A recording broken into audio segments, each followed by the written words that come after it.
तो दोस्तों अगर आप स्टॉक मार्केट में ट्रेडिंग या इन्वेस्टमेंट करने की सोच रहे हैं तो आपको एनएससी यानी नेशनल स्टॉक एक्सचेंज और बीएससी यानी बॉम्बे स्टॉक एक्सचेंज क्या है ये पता होना बहुत ही ज़रूरी है।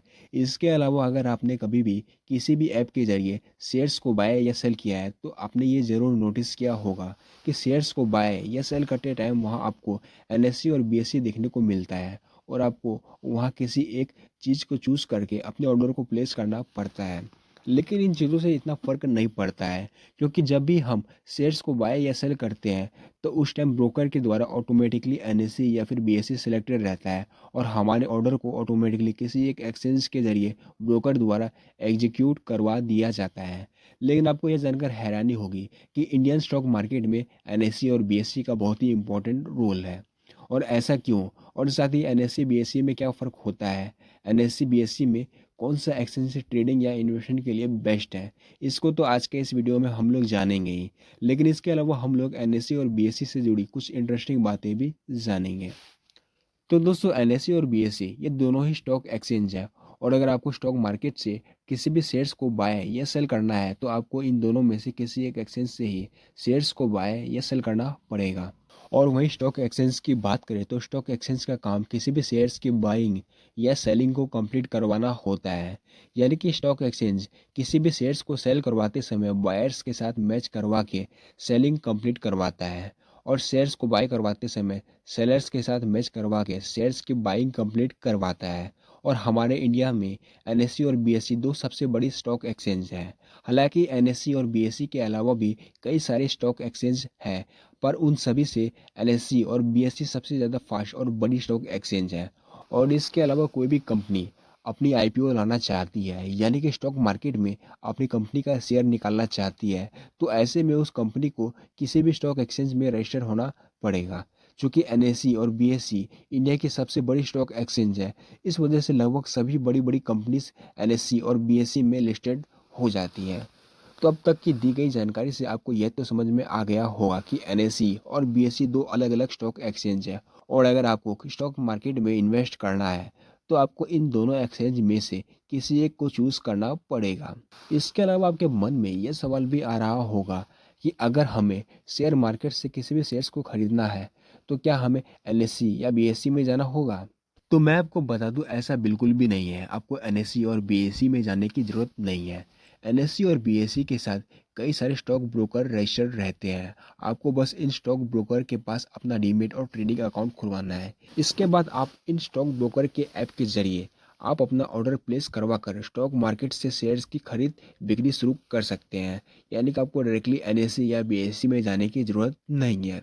जहां बीएससी यानी बॉम्बे स्टॉक एक्सचेंज में करीब 5,000 कंपनियां लिस्टेड है जो एशिया का सबसे बड़ा स्टॉक एक्सचेंज है। और वहीं दूसरी ओर एनएससी की बात करें तो एनएससी नेशनल स्टॉक एक्सचेंज में लगभग 1600 से अधिक कंपनियां लिस्टेड है।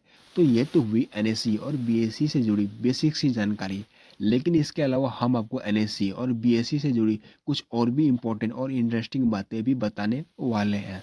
तो दोस्तों आज भले ही शेयर मार्केट का सारा कामकाज बड़ी बड़ी मार्टों में ढेर सारे कंप्यूटर के जरिए होता है और हम लोग मोबाइल फ़ोन का यूज़ करके चंद मिनटों में किसी भी शेयर्स की खरीद या बिक्री कर सकते हैं। लेकिन आपको यह जानकर काफ़ी हैरानी होगी कि भारत में इन सब की शुरुआत एक बरगद के पेड़ के नीचे से हुई थी जहां सभी लोग इकट्ठा होकर शेयर्स में खरीद बिक्री करते थे। ये बात है 1850 के दशक की जब कुछ लोगों ने मिलकर भारत में स्टॉक एक्सचेंज की शुरुआत की थी। और इसके बाद 1875 में बीएससी की स्थापना हुई। यह एशिया का पहला और सबसे तेज स्टॉक एक्सचेंज है जो कि महाराष्ट्र राज्य की राजधानी मुंबई में स्थित है।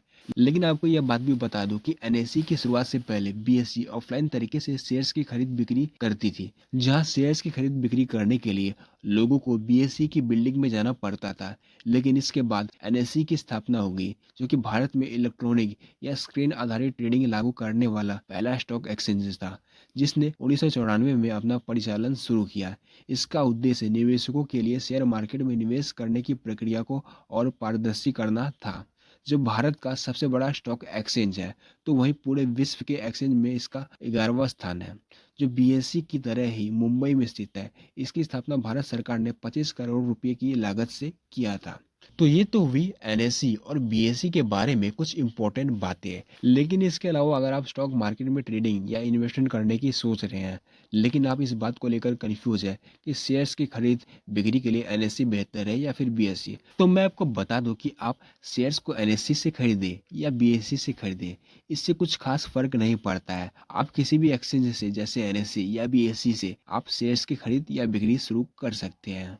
लेकिन इसके अलावा मैं आपको एक और इम्पोर्टेंट बात बता दूं कि अगर आप ट्रेडिंग करते हैं या डेरिवेटिव फ्यूचर्स ऑप्शन में पैसे लगाते हैं, तो ऐसे में आपके लिए एनएससी बीएससी से ज़्यादा बेहतर है, क्योंकि बहुत से लोगों का मानना है कि एनएससी के सॉफ्टवेयर बहुत ही तेज होते हैं, जिससे हाई रिस्क वाले ऑनलाइन ट्रांजेक्शन किए जा सकते हैं। और वहीं जो लोग बस एक बार पैसे लगाकर बैठकर उसे बढ़ता हुआ देखना चाहते हैं, वो कहीं से भी शेयर्स खरीद सकते हैं, चाहे एनएससी या बीएससी, इससे कोई भी फर्क नहीं पड़ता है। तो दोस्तों, आज के इस वीडियो में इतना ही। मिलते हैं आपसे किसी दूसरे वीडियोस में। और अगर आप स्टॉक मार्केट से रिलेटेड और भी इंफॉर्मेटिव वीडियोस देखना चाहते हैं, तो ऐसे में आप हमारे इस यूट्यूब चैनल को सब्सक्राइब करना ना भूलें।